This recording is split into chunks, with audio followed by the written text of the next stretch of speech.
एक बार महाराजा रणजीत सिंह अपनी सेना के साथ अफगानों के खिलाफ जंग के लिए आगे बढ़ रहे होते हैं। उस सेना की अगुवाई कर रहे होते हैं अकाली फूला सिंह जी।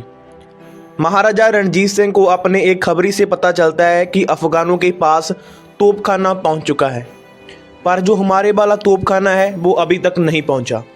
जब इस बात का पता महाराजा रणजीत सिंह को लगता है तो वो आगे बढ़ते हैं, अकाली फूला सिंह के पास जाते हैं और अकाली फूला सिंह जी को बेनती करते हैं कि जथेदार साहब, अफगानों के पास तोपखाना पहुंच चुका है और अभी हमारे वाला जो तोपखाना है वो नहीं पहुंचा।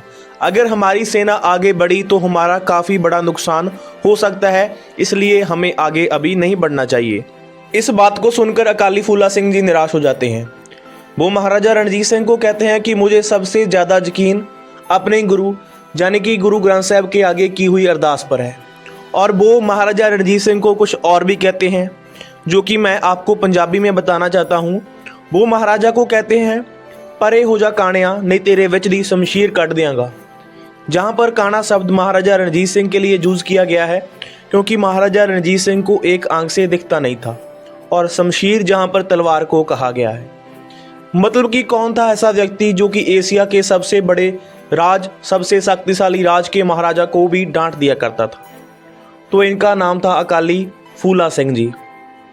अकाली फूला सिंह के बारे में हमें जो भी कुछ पता है, जो कुछ हमें पता चला है, हम आपके साथ इस वीडियो में शेयर करने वाले हैं। और कहा जाता है कि महाराजा रणजीत सिंह को एक बार कोड़े मारने की सज़ा अकाली फूला सिंह जी ने सुनाई थी। इसके पीछे का क्या इतिहास है वो भी हम आपको बताएंगे। तो वीडियो को जल्दी से स्टार्ट करेंगे, तो वीडियो को आपने लास्ट तक जरूर से देखना है। वीडियो को स्टार्ट करने से पहले मैं आपको कहना चाहता हूं कि अगर आप पहली बार हमारे इस चैनल यानी कि अगर आप पहली बार ट्रू फैक्ट्स पंजाब पर आए हैं तो आपको चैनल को जरूर से सब्सक्राइब कर लेना चाहिए, क्योंकि आगे चलकर भी हम ऐसा ही इतिहास आपके साथ शेयर करने वाले हैं। तो फिर शुरू करते हैं आज की ये वीडियो। पंजाब में संगरूर के बांगड़ इलाके के सीहा गांव में एक आदमी जिसका नाम था ईसर सिंह, वो अपनी पत्नी गुरदयाल कौर के साथ रहते थे। विवाह के 7-8 साल भी उनके घर कोई संतान नहीं हुई थी। एक दिन शहीदी मिसल के जथेदार अकाली नैना सिंह उनके गांव में आते हैं और साथ ही साथ अकाली नैना सिंह के साथ उनकी निहंग फौजें भी आई थी। गांव में काफ़ी खुशी का माहौल था। सभी लोग अकाली नैना सिंह और उनकी फ़ौजों को अपने घर बुलाते थे और उनको लंगर छकाते थे, और जो निहंग फौजें थी वो परिवार की सुख समृद्धि के लिए, सुख शांति के लिए अरदास भी किया करती थी।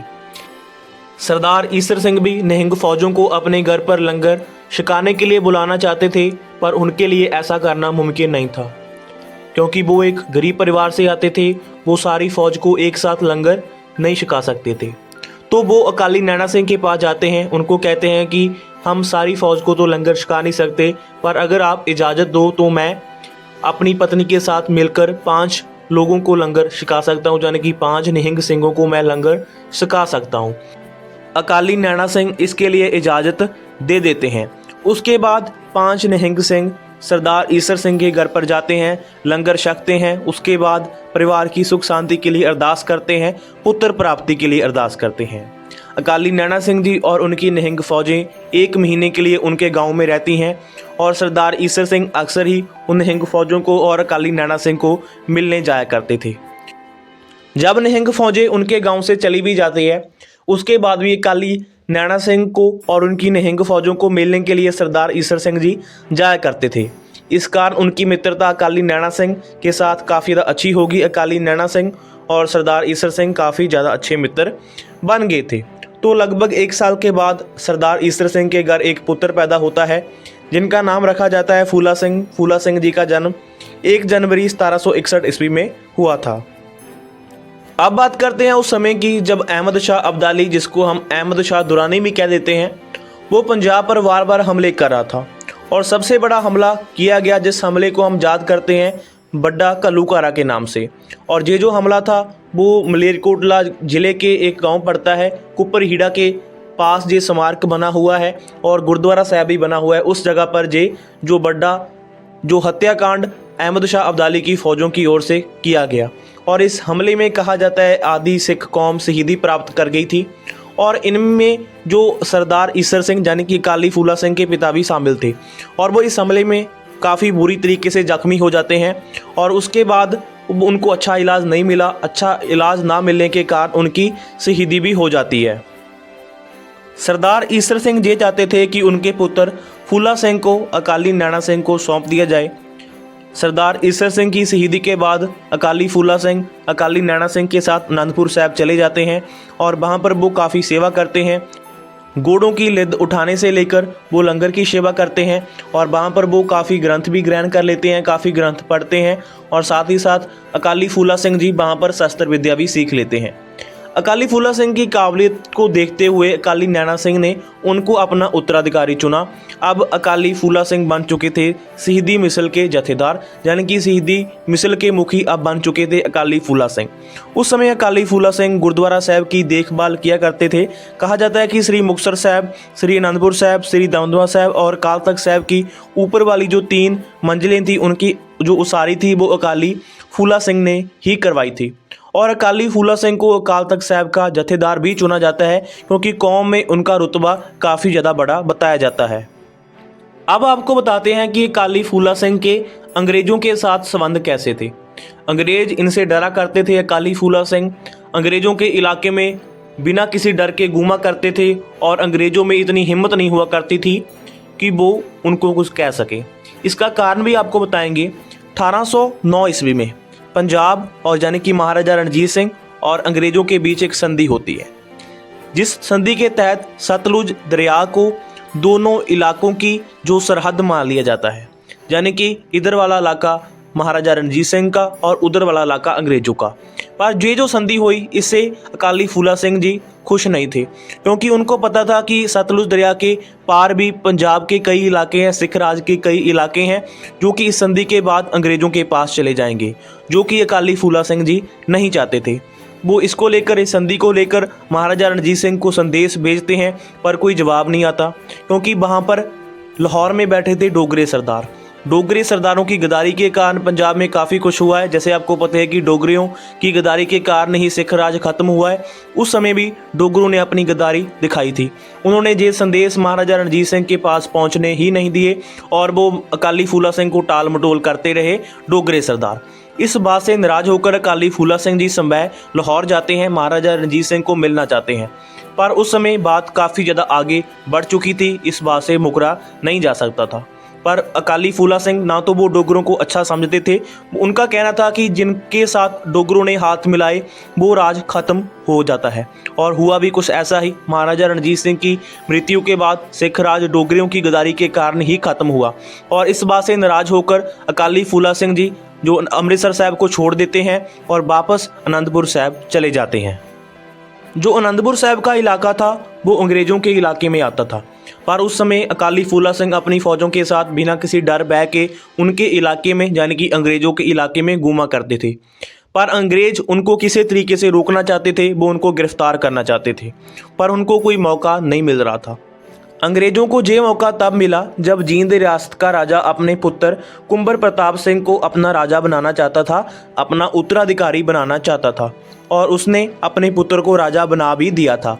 पर अंग्रेज़ ऐसा नहीं चाहते थे, वो इससे खुश नहीं थे। उसके बाद कुंवर प्रताप सिंह और अंग्रेज़ों के बीच युद्ध होता है और उस युद्ध में कुंवर प्रताप सिंह भागकर अकाली फूला सिंह के पास आनंदपुर साहब आ जाता है और उनके पास आकर शरण लेता है। अब अंग्रेज़ चाहते थे कि अकाली फूला सिंह कुंवर प्रताप सिंह को अंग्रेज़ों के हवाले करें, पर अकाली फूला सिंह का कहना था कि अब कुंवर प्रताप सिंह सिखों की शरण में आ चुका है। तो अंग्रेज़ अकाली फूला सिंह को गिरफ्तार करना चाहते थे। सबसे पहले वो फिलौर किले के दीवान मोतीराम को अकाली फूला सिंह को गिरफ्तार करने के लिए भेजते हैं।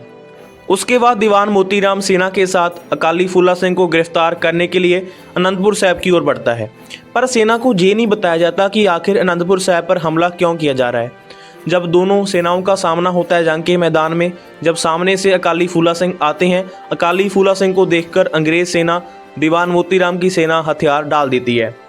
जब दीवान मोतीराम अकाली फूला सिंह को गिरफ्तार करने में फेल साबित हो जाता है, उसके बाद अंग्रेज़ नाभा और मलेरकोटला रियासत के राजाओं को अकाली फूला सिंह को गिरफ्तार करने के लिए कहते हैं।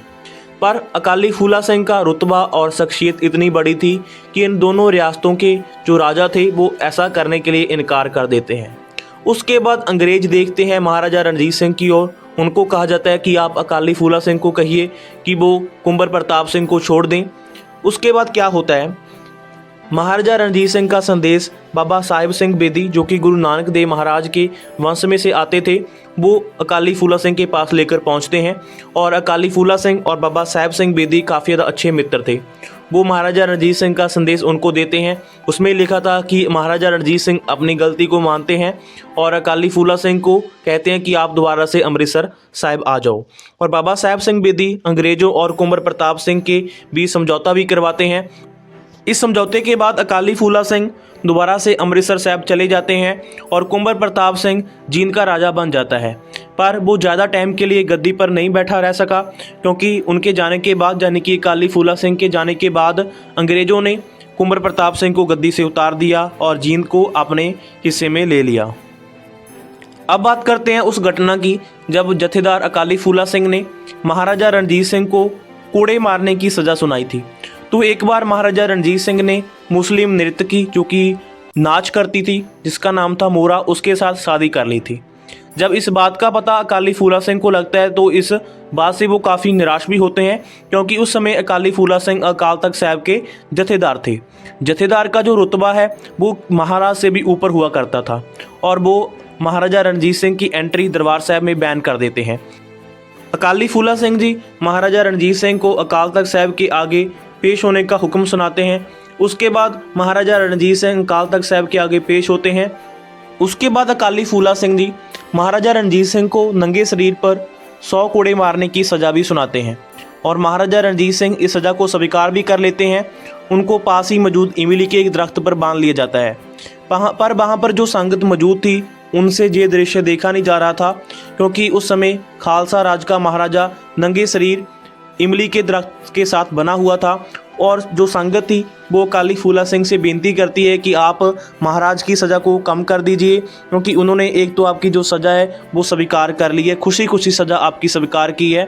तो संगत की बेनती को सुनकर अकाली फूला सिंह जी महाराजा रणजीत सिंह की शारीरिक सज़ा को कम कर देते हैं और उस सज़ा को कम कर 21 दिनों के लिए जूठे बर्तन साफ करने की सज़ा में बदल दिया जाता है। और ये इतिहास था अकाली फूला सिंह का। इस वीडियो का एक और पार्ट चैनल पर अपलोड किया जाएगा, जिस पार्ट में आपको कुछ और महाराजा रणजीत सिंह और अकाली फूला सिंह के किस्से आपको बताए जाएंगे। और उस वीडियो में हम आपको ये भी बताएंगे कि दरबार साहिब में आखिर सोना क्यों चढ़ाया गया था, इसका कारण क्या था। तो ये इतिहास भी आपके साथ जो नेक्स्ट वीडियो में शेयर किया जाएगा। उस वीडियो को देखने के लिए आपने चैनल को जरूर से सब्सक्राइब कर लेना है। अगर आपको ये वीडियो अच्छी लगी है, इस वीडियो को भी जरूर से लाइक कर जाएं। Thank you so much.